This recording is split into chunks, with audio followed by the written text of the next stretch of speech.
আমি আগে এই বক্সটার মধ্যে আমার ঠাকুরের সমস্ত জুয়েলারিসগুলো কিন্তু রাখতাম, বাট এখানে ছোটো ছোটো সমস্ত জিনিস মিলেমিশে মানে একাকার। পুজো করার সময় একটার সাথে একটা লেগে থাকে, খুব একটা মানে বিরক্তি ব্যাপার তখন লাগে সব কিছু ছাড়াতে। আর এরকমই কিন্তু আরেকটা কাঠের বড় বক্স রয়েছে আমার কাছে, যেটাতে হচ্ছে লক্ষ্মী ঠাকুর, গণেশ ঠাকুরের সমস্ত ড্রেসগুলো রয়েছে। অন্য আরেকদিন না হয় সেগুলো দেখাবো। তো এখানে কিন্তু যেই হজপচের ব্যাপারটা, আমি ঘুরতে গিয়ে এই অর্গানাইজারটা পাই, যদিও এটা বারবি সেট, বাট আমার খুব দারুণ লেগেছে যে আমি এখানে এক এক করে সমস্ত জুয়েলারিসগুলো, ঠাকুরের দরকারের কাজ মানে জিনিসগুলো আর কি খুব সুন্দর করে কিন্তু অর্গানাইজ করে রাখতে পারবো। এখানে দেখো জুয়েলারিগুলো রাখলাম। আমার কাছে এখন অনেক কালেকশান হয়ে গেছে।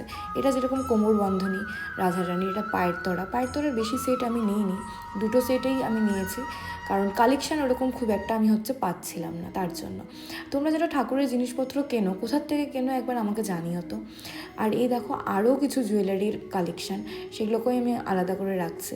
এখন বেশ আমার মানে মজা লাগে যে এক একদিন এক একটা ড্রেসের সাথে সুন্দর সুন্দর করে আমি লাড্ডু আর রাইকে সাজাই, আমার বেশ ভালো লাগে। আর এই অর্গানাইজারটা পাওয়াতে মানে এখন তো আমার আরও বেশি সুবিধা হয়ে যাচ্ছে, যে এরপরে আর পুজো করতে বসে আমার এই হজপচের ব্যাপারটা থাকবে না। ইভেন যখনকার আকাশও মাঝে মাঝে পুজো দিতে বসে, ওরও খুব হজপচ হয়ে যায়, ওর তো আরও বেশিই হয়, ছেলে মানুষ। যাই হোক, এখন আর ওর এই জিনিসগুলো বের করে পুজো মানে ঠাকুরকে সাজাতে কোনো রকম অসুবিধা হবে না।